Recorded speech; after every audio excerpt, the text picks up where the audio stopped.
მთავრობის ადმინისტრაციაში ადასტურებენ ინფორმაციას, რომ საქართველოს 2025 წელს არც დავოსის ეკონომიკურ ფორუმში და არც მიუნხენის უსაფრთხოების კონფერენციაში მონაწილეობას არ მიიღებს. უწყებაში არ პასუხობენ კითხვას, იყო თუ არა საქართველოს აღნიშნულ ღონისძიებებზე მიწვეული.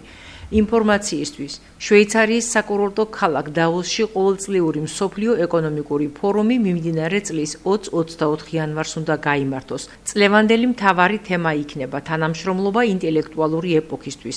ფორუმის მონაწილეთა შორის იქნებიან სახელმწიფოს მეთაური პოლიტიკური ხელმძღვანელები, ყველა ძირითადი რეგიონიდან, ასევე საერთაშორისო ორგანიზაციების ლიდერები. ფორუმით გათვალისწინებულ დისკუსიას ონლაინ ჩაერთვება ამერიკის ახალი პრეზიდენტი დონალდ ტრამპიც. რაც შეეხება მიუნხენის უსაფრთხოების კონფერენციას, ის 14-16 თებერვალსაა დაგეგმილი.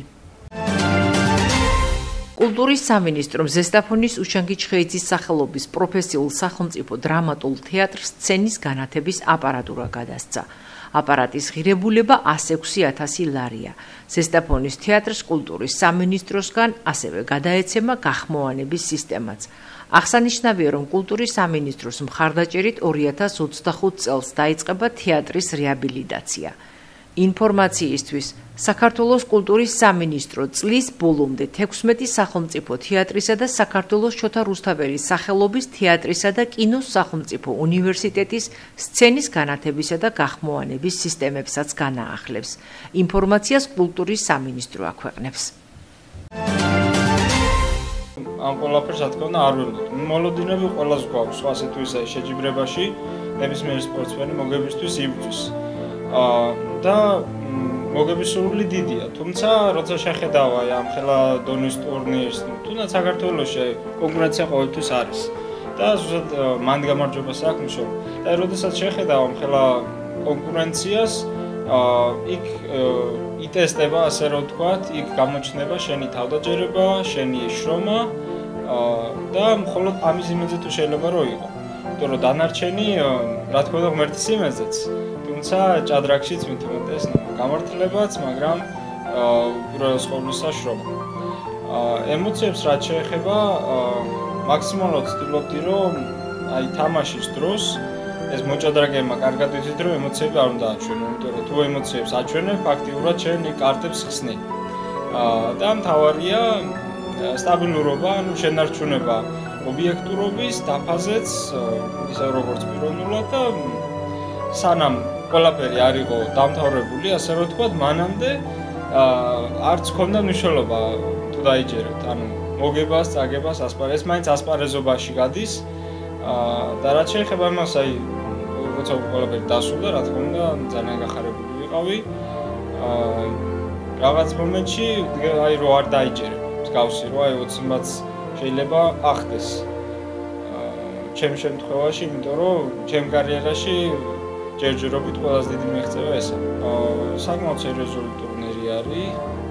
35-ით გაიმართა, რიგით 35-ით, ესე რაც ნიშნავს, რომ ტრადიცია კრაკოვში, აი თქვენ წარმოგიდგენთ დახლებზე, მაღაზიის დახლებზე სახალხო განწყობაც იყო და აი ძველი ჭადრაკის ფიგურები, ჭადრაკები როგორც აი კულტურა აქვს ჭადრაკის ძველი დროიდან და ასეთ კოლექტივში მონაწილეობა ძალიან საპასუხისმგებლოც იყო. საწყის ეტაპზე, აი სანამ ტურნირი დაიწყება, ეს სიაიდება, რომ აი ამ ტურნირში ვინ არის პირველ ნომრად განთესილია ყველა სპორტში ფავორიტი, ასე შემდეგ ყველგან არის და მე ვიყავი 54. ანუ ამ სიიდან, დამეგე ამდენი მონაწილიდან, ჩემი რეიტინგის, ანუ ძალის ერთად ვიყავი 54. და მოვახერხე მწვერვალზე ასვლა. დამოუკიდებლად ჩამოყალიბდი და უკვე შემდეგ აი მის შემდგომ მარტო მეცადი. ანუ მე ვარ ტრენერიც, მე ვარ მოჭადრაკეც.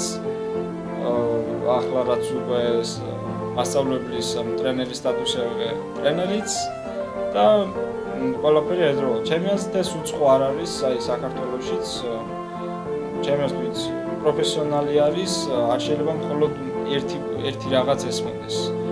იმ სფეროსთან რაც აღმოჩნდა ჩემთვის ფილოსოფიას სწავლობ და აი გამორიცხულია თუ რაღაც სფეროსთან შეხება გაქვს, არ იპოვო მსგავსება, მსგავსი სხვა სფერო და ისიც შეითვისო შეძლებს თაგვარი. მინდა რომ მსაჯი გავხდე. მსაჯის სტატუსი არ აქვს. მსაჯი შეიძლება წიგნის დავწერო, არც. მაგას ვფიქრობ. ვფიქრობ, რომ შესაძლებელია სულ ცხოვრება შემეცემითი პროცესია, ჭადრაკი შემეცემითი პროცესია და ერთს იმას ვიტყვი, რომ ჭადრაკი ყველაზე ახლოს არის ცხოვრებასთან, ჩემი აზრით, ცხოვრება დირექტორია, ჭადრაკის დაფაზე ვერ დავადო, თუმცა ჭადრაკის დაფა არის დამხმარე, რითაც გზამკვლევი ფაქტიურად, რაზეც შეგვიძლია ცხოვრება გადმოვიტანოთ და ვიხელმძღვანელოთ ჭადრაკით გარკვეულწილად. ეს არ ნიშნავს, რომ ყველაფერი ჭადრაკია, თუმცა უმეტესწილად ვიტყოდი, რომ ჭადრაკი ბევრი პრობლემის დაძლევაში გვეხმარება.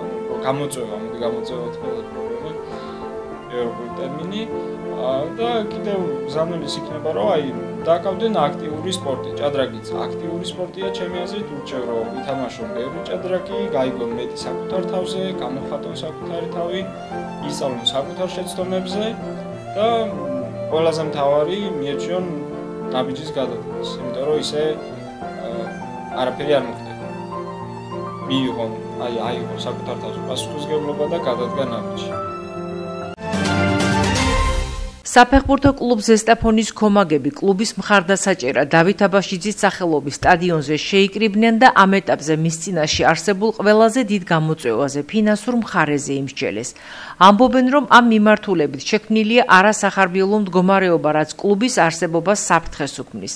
გულშემატკივრებს იმედი აქვთ, რომ სახელმწიფო და კერძო სექტორის ჩართულობით პრობლემის მოგვარებას ნაწილობრივ მაინც შეძლებენ და ქალაქი შეინარჩუნებს კლუბს, რომელიც წლების განმავლობაში მთელი საქართველოსა და ევროპაში ზესტაფონის სავიზიტო ბარათად იყო ქცეული. შეგახსენებთ, კლუბის ზესტაფონი დიდი ალბათობით მომავალ სეზონში ლიგა 4-ში იასპარეზებს.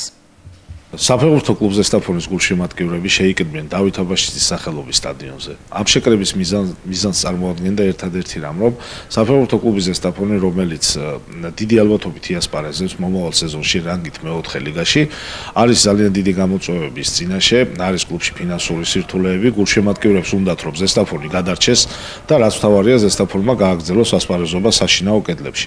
ზესტაფონის ამ ქალაქიდან წასვლა გამოიწვევს ჩვენში საფეხბურთო ბუმის შეჩერებას.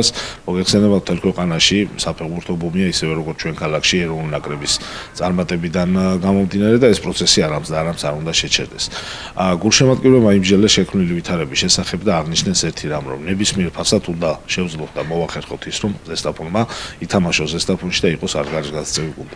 კლუბის წინაშე, როგორც თქვი, არის გარკვეული ფინანსური სირთულეები და ამ ფინანსური პრობლემების გადასაჭრელად გზების ძიებაში გულშემატკივრებს ძალიან დიდი სურვილი აქვთ, რომ ჩაერთონ მხარის რაიონის ხელმძღვანელები და ასევე ის ბიზნესმენები, რომლებიც ზესტაფონს წარმოადგენენ და რომლებსაც დარწმუნებული ვარ, ძალიან უყვართ ფეხბურთი.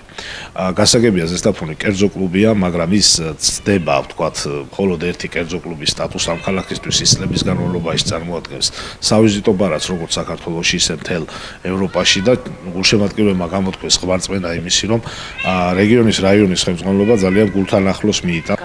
ყველა ძალიან დიდი იმედი გვაქვს, რომ ისე დამთავრდება ყველაფერი, როგორც უნდა დამთავრდეს და ეს ქალაქი შეინარჩუნებს ზესტაფონს საფეხბურთო კლუბს. რაც შეეხება შეხვედრის კონკრეტულ თარიღს, აუცილებლად გვაცნობებთ კლუბის გულშემატკივართა ფართო წრეს ტელეკომპანია არგოს მაყურებელს, რათა შეძლონ ამ შეხვედრას დასწრებამ შესათანხმებელია დეტალები, მაგრამ მე დარწმუნებული ვარ და მე მარტო არ ვარ ამ ამბავში, ყველა გულშემატკივარი დარწმუნებულია, რომ ხელმძღვანელობა მხარის რაიონის ვისაჯერას მე მესმის, რომ ისინი უშუალოდ ვერ გახდებიან ამ კლუბის თქვა სპონსორები, მაგრამ რაღაცნაირად იქნებ დროებით მაინც მოინახოს გამოსავლის გზები. თუ ადგილზე არ გამოინახება, თქვა შესაბამის ფინანსური საშუალებები, შეიძლება სხვა განითამაშოს ზესტაფონმა, სახელი იგივე დარჩეს, ითამაშოს სხვა ქალაქში, მაგალითად თბილისში, მაგრამ იმედი გვაქვს, რომ გამოინახება ადგილზე ყველანაირი შესაძლებლობა, რომ ქალაქმა არ დაკარგოს, თქვა ის ფეხბურთის კერა, რომელიც არის ამ კლუბის მხრიდან მართალია ისე ამბიციური დღეს ვეღარ არის, მაგრამ ყველაფერი დროებითია და მე დარწმუნებული ვარ, რომ ზესტაფონის ძველ დიდებას აუცილებლად დაიბრუნებს.